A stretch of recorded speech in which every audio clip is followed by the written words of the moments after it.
Motorola DROID 1, which was the flagship device on Verizon for some time, kept people from going to the iPhone. Then you got the DROID 2, and by that time, the Droids were kind of falling behind the original line, that is, in place of devices like the Incredible 2, the DROID X, and the DROID X2. What's going on, guys? I'm Aaron from PhoneDog.com, and Motorola is doing all they can to get that Droid line, the original keyboard Droid, back in the flagship eye. Here it is, Motorola DROID 3 on Verizon. It's available now for $199.99, and it still is a 3G device, no 4G capabilities in this just yet, but it does have a dual-core 1 GHz processor. It has an 8 megapixel camera that's capable of shooting 1080p video. Then you have that full QWERTY keyboard that's really improved over both not only the DROID 1, but the DROID 2 as well. Bigger display as well, 4-inch QHD display. So it's high resolution. Across the board, tons of updates, Android 2.3. It's ready to compete in prime time, but the question remains, 1, do people still need physical QWERTY keyboards? And 2, can this device compete with Verizon's existing 4G lineup? We'll find out that and more in the review, but first, special thanks to our buds at Best Buy Mobile. They hook us up with a couple of these, a couple of other high-end smartphones that we give to you in the One Paw Bandit game for free. So that's pretty cool. When you walk into Best Buy Mobile, you'll walk out working. They'll help you set up your email, web, and more. But enough of that, let's get into it. Is this the phone to get? You see the Motorola Blur implementation across the board here. There's really no remnants, if you will, of stock Android. You can see it in the phone application, for example. Here's what it looks like. You have your island keys with your numbers, obviously, and then down here you have voice dial. You can add a number to contacts, and then you can call. But one thing I do like, it shows your most recent number, and then if I dial, pound 832, for example, and I can dial that. Here's what the call screen looks like. And then we'll end that so we can jump back, and then you can see 832 is the most recent. I can go over to my recents list, see all of those, and then I can go over here to contacts. Let me jump out and make sure. Yeah, good, okay. I want to make sure my old man McTweety account was connected. And then contacts are attached over here, and you can see, you can search, you can add, and then you have your favorites as well. I don't have any favorites. Nobody's called me. I guess I just am not loved on this demo device. I haven't gotten any random calls or any text messages, for that matter, saying that I've just won $1 million and that I need to claim. But oh well, that's what that looks like. And you see that, like I said, across the board from there to the calendar. We'll go in here and take a look.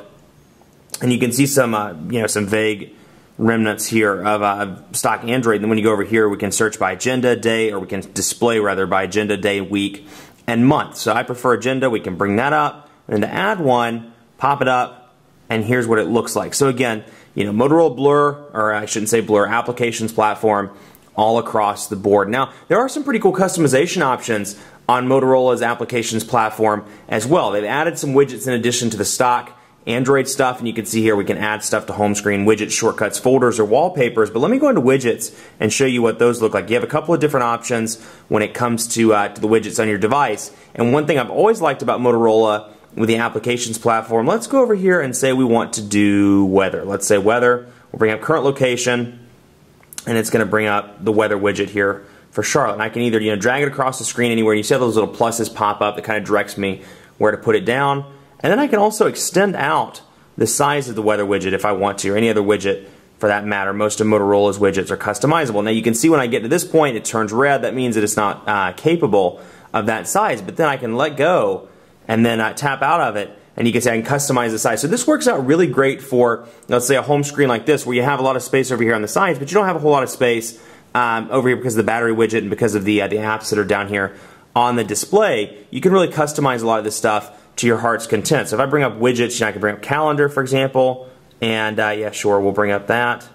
I can change this around, change the size. Let me get it back to where I can adjust it.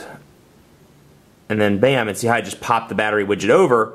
I can easily add a bunch of stuff and add some new icons and more. So I have the option to do that. I can switch it all around like that, and it's a nice ability to do that. Whereas HTC Sense has some beautiful widgets, as does TouchWiz, but they're not customizable in the fact that you can't make them smaller or larger. So if you don't have space in a home screen, you're out of luck. So that's something to keep in mind. I've always liked that about Motoblur, or Motorola's applications platform. See, I'm doing it as well. But you can select your wallpaper as well. You get a couple of pre-installed wallpapers out of the box here just to show you those. But I don't want to spend too much time on that. Let's go through some of these applications just to show you really quickly Gmail, how it looks with the color scheme. Pretty similar here, not a lot of changes. But you can see, again, blue color scheme up here at the top. And then when I go to new update available, let's say over here with the BlackBerry Playbook, do more with your BlackBerry Playbook. So use it in portrait or in landscape, and again, nice transition effect there. And then I can scroll down, scroll around that, archive, delete, and then I can, you'll notice the header stays at the top regardless of where I am in the email. So that's a pretty cool little touch. You're halfway through, you're like, I need to send this email back, I don't know who to send it to. You can see it right there and reply directly. Now you'll see little cool things like this. I can bring up favorites, I can get rid of them, bring them back down. So a lot of cool widgets, a lot of cool functionality on Motorola's applications platform. Let's go in here and take a look at the camera. It's an 8 megapixel camera. It's capable of shooting video at 1080p, which is HD, and you can see, ooh, that's a good looking man right there. Let's see. Hello, you good looking man. I don't know what I was doing or where I was, but that's pretty happening look there. So you can see that. And that's what a typical picture looks like. But 8 megapixels. Let's bring in the My Touch here, and we'll do the keyboard here, just to give you an idea of the zoom and things like that. And you have a couple of editing options. You can change those through settings. You can make it widescreen. You can change the video definition if you want to, geotag, things like that. We can go over here and do the effects. You can see scenes, modes, and they've really improved. You'll notice this is kind of a change from past versions of Motorola's applications platform. They've really improved that. And I can zoom in and out over here. I can switch it over to the front-facing camera if I want to. Whoa. Let's see here. Bring it over to that, as you can see, and then switch it back. And then over here is the toggle to bring it back and forth between the camera and the camcorder. So all in all, it's a decent number of features. Let's see here. Bam, there it is. It's not the best camera in the world I've found. It's an 8 megapixel camera. It does pale in comparison to some of the other devices I'm working with, like the MyTouch 4G Slide, like a lot of the HTC devices, and then of course like the Apple iPhone 4, which is a 5 megapixel camera. But you can see, it's a little bit washed out. Even, I mean, it does have the flash, but still. But it's a decent picture. It's going to work fine in well lit situations. And in the 1080p. You'll see a video up on PhoneDog.com shortly with a 1080p HD video sample. So that's that. Let's take a look at Quadrant Standard and Speed Test, because I want to show you both of those. This is a dual-core device, so a lot of people are like, how fast is it running? How fast is it running?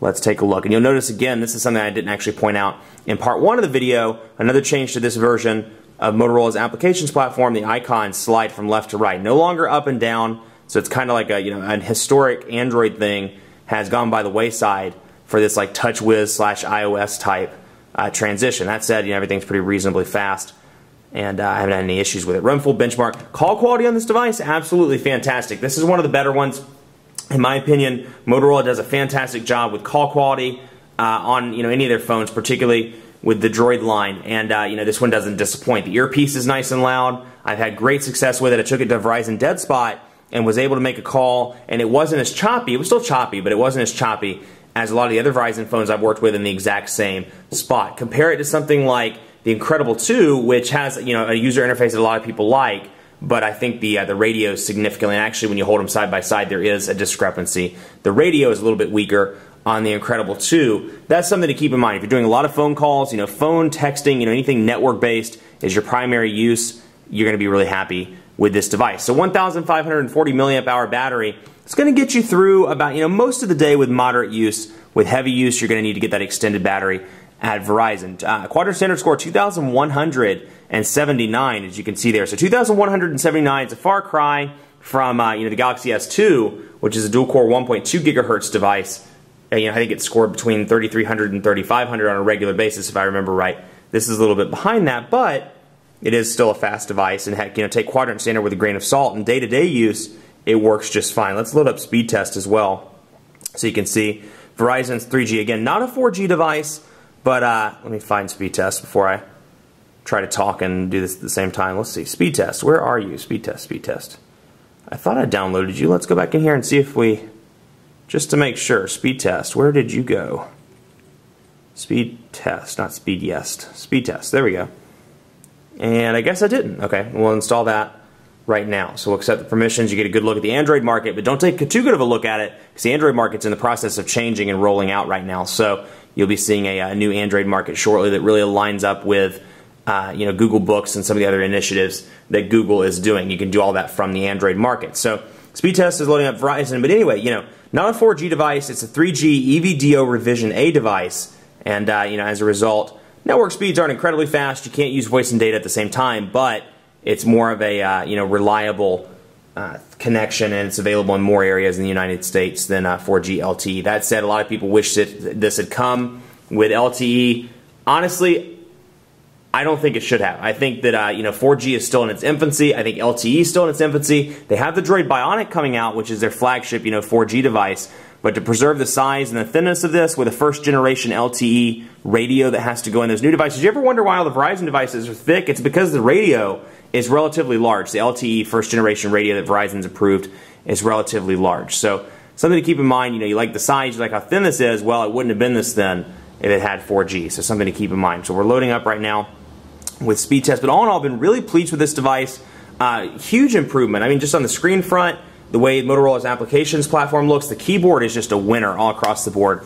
Absolutely love this. And it's funny, like I said, I'm a big on-screen keyboard guy, but in the couple of days that I've been working with it, I've found that I just leave it open on my desk like this and actually use the physical QWERTY keyboard almost all the time. So it's definitely a change there. So design, love, hate, but I think they did a nice job of bridging the Droid 1, the Droid 2. I think this will appeal to a lot of people from both of those platforms. Let's load up speed test and take a look, and then we'll sign out. But all in all, great device. This actually is probably my favorite non-4G device on Verizon right now. It was the Motorola DROID X2 because of the dual-core processor, but this also, obviously adds the keyboard and it adds global roaming capabilities. Two very important things for people that travel on a regular basis. And actually, I know why it's doing network issues, because the Charlotte server has been down. So let me switch that over to Greensboro, and we'll begin the test. But, two very important things for people that use their phone, business people that use it on a regular basis, combined with GoToMeeting and a lot of the different stuff that's pre-installed, this is the device to get. So, great 3G device, been very impressed with it. Much more coverage to come on PhoneDog.com with the Motorola DROID 3. We'll have dogfights between it and the MyTouch 4G and more in the future. Look for a dogfight between the DROID X2 as well sometime shortly. In the meantime, be sure to like us on Facebook at facebook.com/PhoneDog. We're doing the greatest tech giveaway ever. We're giving away tablets, touchpads, iPad 2s, Galaxy Tab 10.1s, and Transformers. So be sure to check that out. Sign up for the game, facebook.com/PhoneDog, and be sure to follow me on Twitter. That's a terrible score. Be sure to follow me on Twitter as well, PhoneDog_Aaron. Hit me up with questions about the device. I'll do my best to answer those. And on Facebook at the fan page, facebook.com/PhoneDogAB. Droid 3 and I are taking a little vacation to Italy, so we're very excited about that. I'll let you know how it performs internationally. Thanks so much for watching. We'll see you next time. Take a look at those network speeds. They're a little bit slower. Yeah, a little too slow for me.